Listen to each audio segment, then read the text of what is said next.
دلته سره خطاب باچا موجود دی په زمان پارک کې په ضلع مردان کیمپ کې. اعوذ بالله من الشیطان الرجیم بسم الله الرحمن الرحیم. فجمع السلام علیکم ورحمۃ اللہ وبرکاتہ. بس مقصد یو دی په ملک کې د انصاف نظام راوستل دي او د دې لپاره چې کوم دی خان صاحب چې کوم دی قرباني ورکړي او موږ هم لګیا قرباني ورکړو.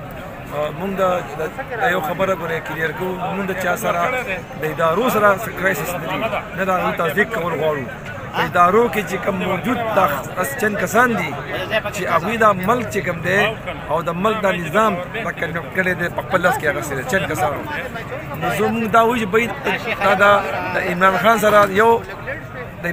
سره په یو قانون باندې چلیږي او د نواز شریف بل قانون په یو ریاست کې لکه یو ریاست دی او دوه دستور ولې چلیږي. دا به دې خلاف چې کوم دی موږ راوتي یو او اخر انشاءالله اخره پورې به انشاءالله خان صاحب سره ګپ ولاړو چې څو پورې زموږ په تن بدن کې روح دی ساه ده ولاړ به سره انشاءالله په عمران خان کې دغه جسوي انصاف د خبرې کوي او په دې موقع باندې انشاءالله موږ سره ولاړ یو. او چې څوک دا وایي چې بھائی مونږ به عمران خان گرفتار کړو، عمران خان گرفتار کړو قانون زموږ د قانون چې کوم دی زموږ نه زیات څوک دغه نه کوي.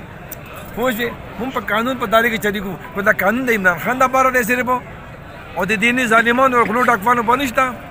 او دا چې کوم شهباز شریف چې کوم انډرټیکنګ ورکړی نواز شریف تللی دی دې به څوک تپوس کوي.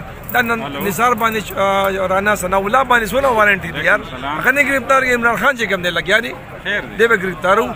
دغه په یو ریاست کې دوه دستور نه منو بس یا به یو ریاست یو دستور چلیږي یا به موږ نه یو بس دغه خبر نشته انشاءالله. السلام علیکم. ریاض بھائی څه پوزیشن دی؟